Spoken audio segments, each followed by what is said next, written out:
Good morning friend, कैसे हो आप सब लोग। मैं हूं आपकी प्यारी माया। तो कहो कैसे हो आप सब लोग। आशा करती हूँ आप सब ठीक होंगे। तो आज की वीडियो है हमारी घर का रूटीन। जो कुछ हम सुबह उठकर रूटीन करते हैं, काम करते हैं, वो सारी वीडियो हमने शूट कर ली हुई है।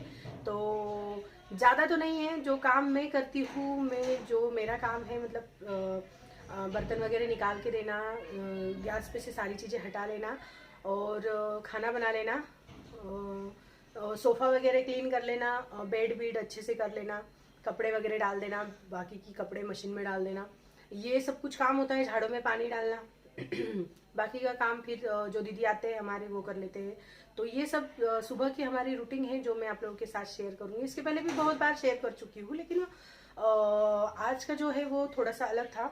थोड़ा सा नहीं, मतलब सेम ही था। मैंने आज ओम के लिए आगे आप लोगों को दिखेगा ही कि मैंने क्या मतलब कैसे क्या किया। तो आज का वीडियो बनाने का रीज़न ये था कि आप लोगों के साथ शेयर कर लूँ। थोड़ा सा टेंशन था इसलिए कि कल ओम स्कूल गया था तो उसके पैर में मोच आ गई थी। तो उसकी वजह से स्वेलिंग आ चुकी है और सूजन आ चुकी है। तो फिर मैंने सोचा कि आप लोगों के साथ शेयर कर लूँ। कल मैं हॉस्पिटल लेके गई थी उसे, लेकिन वहाँ का सीन नहीं मैं कैप्चर कर पाई। डॉक्टर को दिखाया, फिर डॉक्टर ने कहा कि एक्सरे निकाल के देख लेते हैं, कोई प्रॉब्लम होगी तो। एक्सरे निकाले तो एक्सरे में कुछ दिखा नहीं रहा है कि फ्रैक्चर है या नहीं है, लेकिन सूजन है बहुत। तो डॉक्टर बोले कि 2 दिन हम वेट करेंगे, थोड़ा सा बैंडेज उस पर लगाएंगे हम और बर्फ से उसकी सिकाई करेंगे। तो देखते हैं अभी 2 दिन बाद क्या होता है। कल की रात तो निकल चुकी है।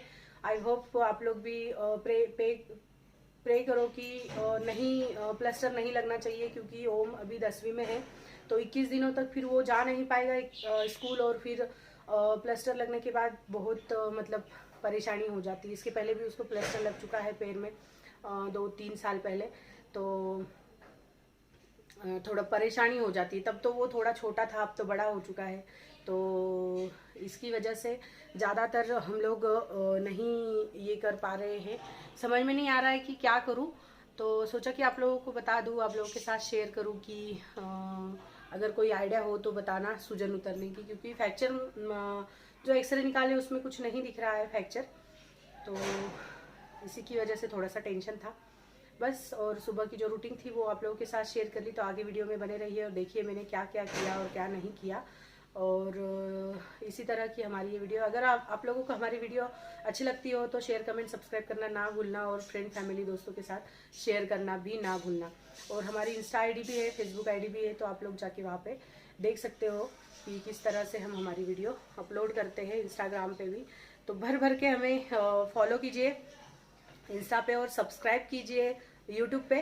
तो बस इसी तरह, क्योंकि आप लोग हमारी फैमिली, इसलिए ऐसा लगता है कि आप लोगों के साथ सारी बातें शेयर करें।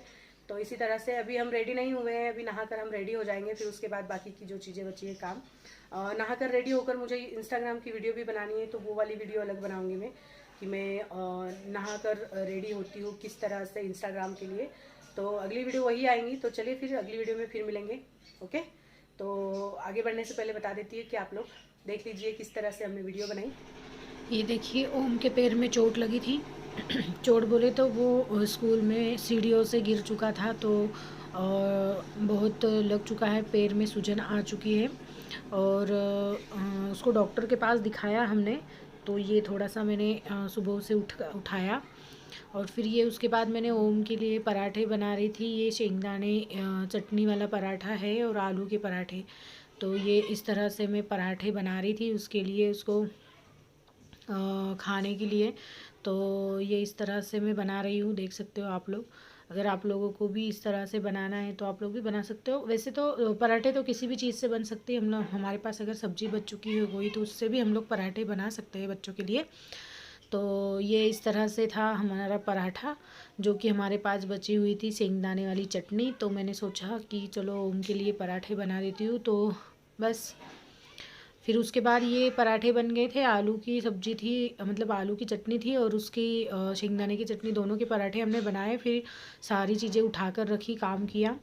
तो ये इस तरह से हम सुबह जल्दी जल्दी काम कर लेते हैं। जो हमारा काम है वो बाकी सब काम दीदी भी करती है, उनका उनका। तो ये इस तरह से हम लास्ट वाला जो पराठा था उसे सेक रहे थे। फिर होने के बाद हमने गैस बंद कर दिया और बस हो गया। फिर सारी चीज़ें उठा के रखी, बर्तन वगैरह जो थे वो लगा दिए। बाकी के जो बर्तन हैं अभी दीदी आएंगी तब वो मांजेंगे अच्छी तरह से। और बाकी साइड फिर बेड और वो सब क्लीन करना पड़ता है, सोफ़ा वगैरह, बाकी की डस्टिंग वगैरह ये भी करना पड़ते हैं ना हम लोगों को। तो ये सारी चीज़ें मैं सुबह सुबह अपना काम निपटा लेती हूँ इसी तरह से। और फिर नहाकर रेडी होकर फिर पूजा करती हूँ भगवान जी की। तो ये हमारी सब सुबह उठकर सारी रूटीन होती है कि उठकर फिर ब्रश वगैरह, चाय, फिर बाकी की चीज़ें, बाकी का काम, बाहर की सफाई, रंगोली, हमारे पास लव बर्ड है उनको भी क्लीन करना पड़ता है। तो ये इस तरह से सारी चीज़ें मैं कर लेती हूँ जल्दी जल्दी उठकर। और देख सकते हो आप लोग कि मैं किस तरह से ये सारी चीज़ें करती हूँ। तो बस रोज़ की रूटीन बस यही है मेरी। सोचा आप लोगों के साथ शेयर कर लूँ। ये देखिए फिर हम ओम को उठाने के लिए आ गए। पहले वो हमने दिखाया कि उसके पैर में कितनी चोट आई थी, फिर ये उसे उठाने के लिए आ गए। कल रात को ही, कल दोपहर में ही वो स्कूल में गिर गया था, तो उसके पैर में चोट आ गई थी, बहुत सूजन आ गई थी। कल शाम को ही फिर हम डॉक्टर के पास लेके गए थे उसे और डॉक्टर को दिखाया, एक्सरे वगैरह निकाले सब कुछ। और फिर डॉक्टर ने कहा कि अगर 2 दिन तक वेट करते, अगर सूजन नहीं उतरी तो एक्सरे में दिख नहीं रहा था कि उसके पैर में मतलब क्या कहते वो स्टिच, मतलब वो हड्डियों में आ जाती है ना जब प्लास्टर लगाते हैं तब। तो वो नहीं दिख रहा था सूजन की वजह से। तो डॉक्टर बोले 2 दिन वेट कर लेते, शायद ना हो। ट्यूब और बैंडेज पट्टी दी और गोलियां दी कि उससे सूजन उतर जाएंगी जल्दी से। ये देखिए हम उसे उठा भी रहे थे और ये बेड की सफाई भी कर रहे थे कि उठ जाओ बेटा जल्दी से। तो वो बोल रहा था मम्मी 5 मिनट 5 मिनट, बस ऐसे ही कर रहा था। तो ये था हमारा, ये देखिए उसकी एक्सरे वाली रिपोर्ट, जो कि हमने उसके पैर का एक्सरा निकाला था। तो उसमें कुछ दिखा नहीं रहे थे, बस सूजन थी बहुत सारी। तो ये देखिए एक्सरे। फिर उसके बाद ये हमने सोफ़े की सफाई कर ली है। देखिए आप लोग देख सकते हो कि हम ये सोफ़े की सफाई कर रहे हैं। चाय पीने के बाद कप वहीं पर रख दिया था, तो अच्छी तरह से डस्टिंग कर लेंगे, अच्छी तरह से हम इसे क्लीन कर लेंगे सोफ़े को। रोज़ का यही रूटीन है मेरा, सारी चीज़ें इसी तरह से कर लेती हूँ मैं अपनी घर की सफाई। और बर्तन, झाड़ू और पोछा ये दीदी लगाती है हमारे। कपड़े तो सब मशीन में लग जाते हैं। बस यही है हमारी सुबह की रूटीन, जो कि हम आपके साथ शेयर करना चाह रहे थे, क्योंकि आप लोग हमारी फैमिली हो। तो आप लोग पूछते हो ना बार बार कि आप क्या करते हो सुबह से, कैसे करते हो। तो बस यही दिखाने की कोशिश की। ये वापस हम ओम के पास आ गए। ये देखिए उसको उठा रहे थे, फिर वो बोले मम्मी अब मेरी ये खोल दो। पहले तो वो मुझे बोल रहा था मुझे कैमरे में नहीं आना है, नहीं आना है। तो फिर मैंने बोला अरे बेटा दिखा दो, क्या फ़र्क पड़ता है अगर नहीं भी आए भी तो। फिर उसकी पट्टी निकाली, क्योंकि उससे हमने कहा कि तुम आप ब्रश वगैरह कर लो, तो वो गीली हो जाती ना बाथरूम में, इसकी वजह से फिर हमने उसकी पट्टी निकाल दी। सूजन थी बहुत, तो चलते नहीं बन रहा था। ट्यूशन भी वो नहीं गया, स्कूल भी नहीं जाएगा, क्योंकि उसे नहीं चलते आ रहा था। बहुत सूजन थी, देखो दिख रही होगी आप लोगों को थोड़ा सा कि बहुत सारी सूजन आ चुकी है।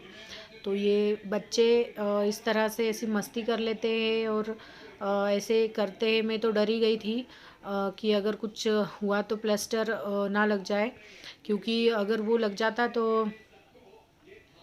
फिर तो वो ऑलरेडी 10 में है और 21 दिनों तक फिर वो प्लास्टर लेकर बाहर नहीं निकलना पड़ता है ना। तो फिर उसे कैसे फिर मैं हैंडल करती पता नहीं। तो अच्छा ही हुआ, अच्छा ही मतलब कुछ दिखा नहीं। अब देखेंगे 2-3 दिन के बाद डॉक्टर क्या कहते हैं, फिर हम आपको बताएंगे कि क्या बताया डॉक्टर ने। तो अभी तो फ़िलहाल यही रिपोर्ट थी कि डॉक्टर ने कहा 2 दिन वेट करो, बस गोली और बैंडेज और जो उन्होंने दिया था ट्यूब वो लगाकर। तो इस तरह से हमारी सारी रूटीन। फिर हम दूसरे बेड में आ गए। दूसरे बेड की सफाई कर रहे थे, कपड़े वगैरह सारे उठा रहे थे। तो ये इस तरह से सारे रूम की सफाई कर कर हम किचन वगैरह की सफाई से इस तरह से होती है हमारी सुबह की रूटीन। तो चलिए फिर अगली वीडियो में फिर मिलेंगे, तब तक के लिए bye bye, see you soon, love you. Share comment subscribe करना ना